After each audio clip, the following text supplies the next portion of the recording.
In the library at Manchester University in England, there's a little scrap of paper. It's about 3.5 inches wide, about 2.5 inches deep. If you looked at it, say if you walked by and saw it on the floor, you'd assume it was a piece of trash of no value. But they have it inside a glass case there at the university library. And there's a little sign in front of the glass case that tells you what this little scrap of paper is. It is a fragment of the oldest existing New Testament manuscript in the world. It dates back to the 1st century. It's from the Gospel of John, chapter 18, verses 31 through 37. This little piece of paper that looks like trash is, in fact, priceless. You would only know that if you read the sign. And that's what signs are for. They tell us things that maybe we wouldn't know otherwise, or they point out a significance to us that we might miss if we weren't, if our attention weren't called by the sign. It's interesting that both the Old Testament and the New Testament use the word sign when talking about the birth of Jesus. Both testaments tell us that in the birth of this baby that God was giving us a sign. In other words, there's something that God wants to call our attention to because its meaning is not evident. It's not apparent on first glance. You have to look carefully to see what the meaning is. 700 years before Jesus was born, the prophet Isaiah wrote these words. This is Isaiah chapter 7, verse 14. Therefore the Lord himself will give you a sign. Behold, a virgin will be with child and bear a son, and she will call his name Emmanuel, which means God with us. If you looked today at that little scene there in Palestine 2,000 years ago, a baby wrapped in a blanket, that's what swaddling clothes are, just a blanket, in a barn, because that's a manger is a fancy word, a nice word for a barn. A little baby born to humble parents, wrapped in an ordinary blanket in a barn. You wouldn't assume that there was anything of great significance there. And I've often wondered about that, why when God sent his son to come into the world, why he came in such a humble fashion. Jesus could have come into the world like some Greek god of mythology in some way that would have, been flashy and splashy and would have caught everyone's attention. But it would have misled us if he had done that. We would always have looked for God in the spectacular things, but never in the everyday things.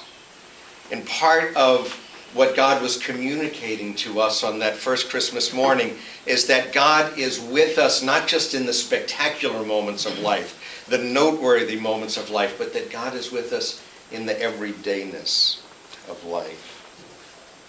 The Bible tells us that Jesus was born to a young virgin girl with the most common of names, Mary. The church at some point was so uncomfortable with this notion that Jesus was born to an ordinary girl that they invented a doctrine called the Immaculate Conception. They said that not only was Jesus born of a virgin, which both testaments teach, but they were so uncomfortable with the idea that Jesus could be born into a sinful human womb that they invented this doctrine of the Immaculate Conception to say that somehow, miraculously, God also protected Mary from the stain of sin, that she was also conceived. Her conception was immaculate, as they called it. In other words, that she was free from the stain of original sin. And when I go back and read those documents from that age, that stage in the church's history, I just want to scream out that you're missing the whole point. That God didn't have to clean up the womb of Mary any more than he had to clean up the barn into which his son was born. because God is with us in our sinfulness. God is willing to come to me in my hopelessness.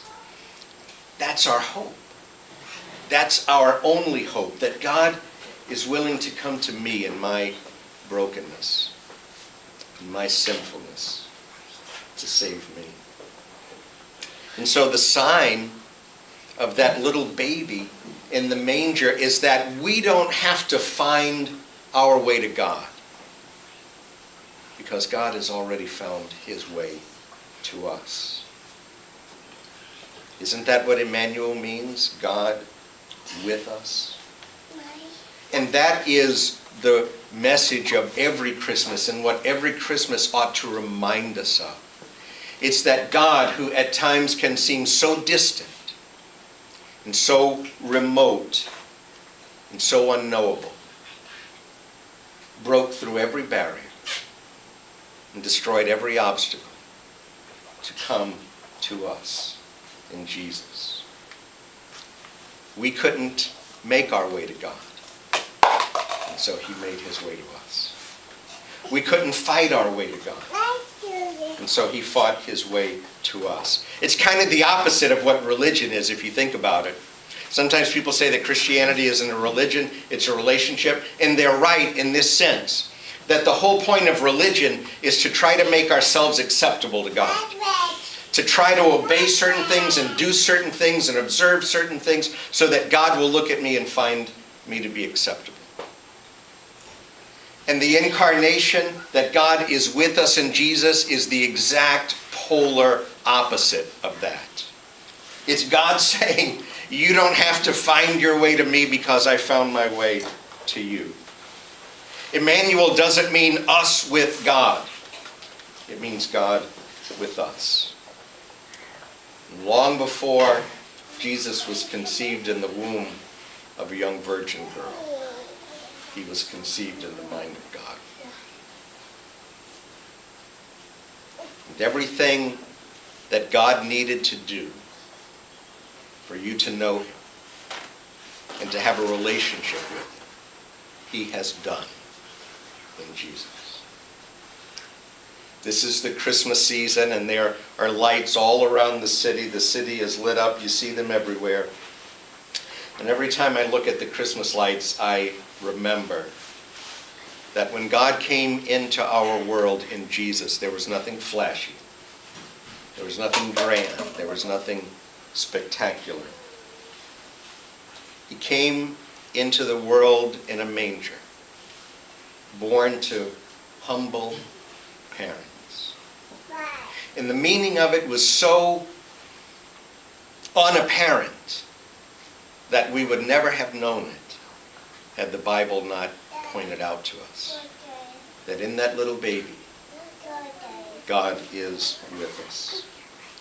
And the sign is that God passionately and intimately loves every single one of us and every single person he has ever created, and that his greatest desire is for you to know him. Don't miss the sign. It's right there before you. Emmanuel, God is with us.